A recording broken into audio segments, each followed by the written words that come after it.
my name's Tahni. I'm from the Kindergarten Inclusion Support Consultancy Program in the northeastern region of Melbourne. Today I'm going to be sharing with you some ideas and strategies about how we might support some of our students who are learning at home in their preschool programs. Whilst the situation that we're faced with at the moment isn't ideal, we need to be ensuring that we are providing families with ideas and strategies to support their children at home. We may have developed some generalised programs for our children, but there may be some students that we have that just don't fit into this general program, and we might need to think about some different ways that we can support them. I also have my colleague Melanie Simpson, who is also sharing some ideas through her videos, so do feel free to have a look at what she's sharing, as there are lots of ideas and strategies that you might be able to gain from those videos also. Okay, so how could we support our children who are KISS funded, or maybe some of those children who just don't fit that regular program or the general program we're providing for the rest of our children at the group in home-based learning? It's really important to remember that every child is different, and the support that you may provide to these families will vary, and each family's circumstances are unique. The following questions are some that may help guide you in what you're going to do for your home-based learning for these children. The first question that you might ask is, does the child have working parents? If the children's parents are working, the circumstances may vary greatly. So the support that you might need to provide for those families may be different from families whose parents are actually able to engage with their children and spend lengthy amounts of time engaging in doing their home-based learning. If the parents are working, what you might need to provide is some more educational resources that they can access for the children to do more independently. And whilst of course this isn't the practice that we would encourage, but it is the reality of the situation, and for these families who are trying to still work and support their children at home, they may need these type of resources more specifically.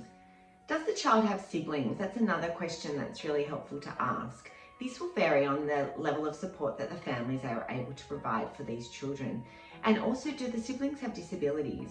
This may indicate to you varying levels of stress that the families might be under, and the different levels of support, or maybe even the amount of time that you need to check in with them to check that they're doing okay, and to see whether the supports that you're providing for them are helpful, or whether they might need some slightly different ideas or strategies. Do they live in a house or a unit? That also will help you to decide on what supports and what ideas and strategies you're going to share with the family, because what they might be able to access being in a house might be very different to what they can access if they are living in a unit. What are the child's interests? Now this is really, really important, because your guiding strategies and suggestions could be based around what the child's interests are. And if you develop ideas and activities around the child's interests, then they are much more likely to engage, and the parents are much more likely to find that the activities that they're doing together are a lot more successful and enjoyable for the children. Do they have a routine set up? It's very important for these families, for their mental health, to have a routine that's set up each day that they can follow. It's helpful for the families, and it's also helpful for the children. If the children do have a diagnosis of autism, they do find routines and consistency really important. So if you could help the families to develop a routine for the day and provide them with some supports that may help them with those routines. That might be via sharing with them some visual supports to help them set up their routine for the day, helping them understand how to support children with transitioning from one activity to the next, and any visual supports which might help them with those transitions. What resources do they have? Your ideas and strategies don't need to be complex. They can be really simple, and they can be really based around what families could have in their cupboard. It doesn't need to require them going out and spending lots of money on different things.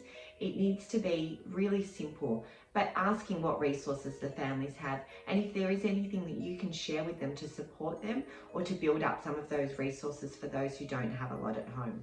Finally, regularly checking in with families is really important. There are a number of ways you can do this. Phone calls are a really simple way, but you could also connect with them through things like Story Park if your kindergarten has them. Zoom is a really great way to connect with the families.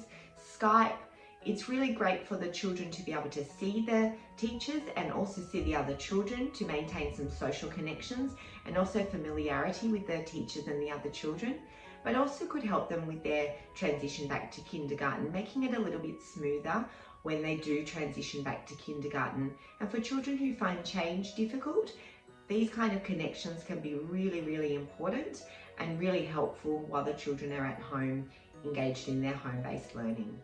These are just some ideas and some suggestions, but you might like to develop your own routine, your own system, your own strategies. I will be sharing with you some other ideas and strategies through other video supports, so do feel free to have a look at those and see if any of those can be helpful for you also. Thank you and talk to you soon.